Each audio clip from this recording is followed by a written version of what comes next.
নমস্কাৰ। নিযুত মইনা আৰু বাবু আঁচনিৰ স্কলাৰশ্বিপৰ ইতিমধ্যে অনলাইন এপ্লাই আৰম্ভ হৈ গৈছে, সকলোৱে গমেই পাইছে।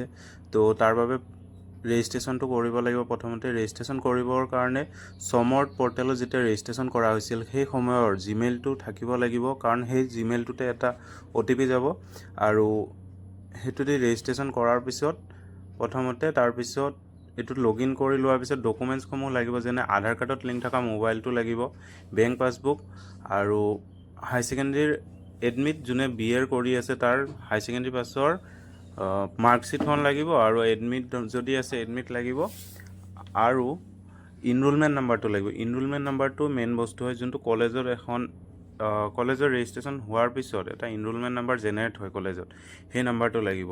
সেইটো দি ৰেজিষ্ট্ৰেশ্যনটো এতিয়া কৰিব লাগিব নিযুত মইনা বা বাবু আঁচনিৰ বাবে।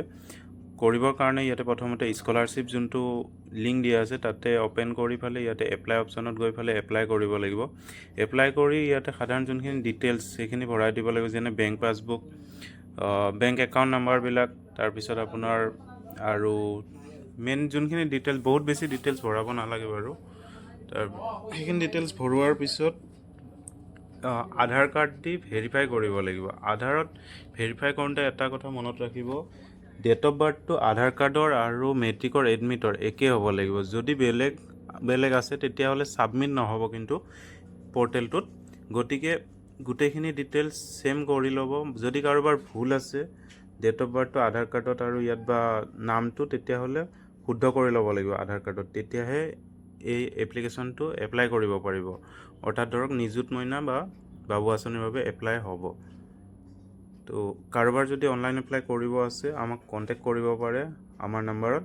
কণ্টেক্ট কৰিলে আমি অনলাইনত হ'লেও কৰি দিব চেষ্টা কৰিম, আৰু যদি দোকানলৈ আহিব পাৰে নিশ্চয় আহক। দোকানলৈ আহিলেও আমি দোকানত কৰি দিম অনলাইন এপ্লাইখিনি। ধন্যবাদ।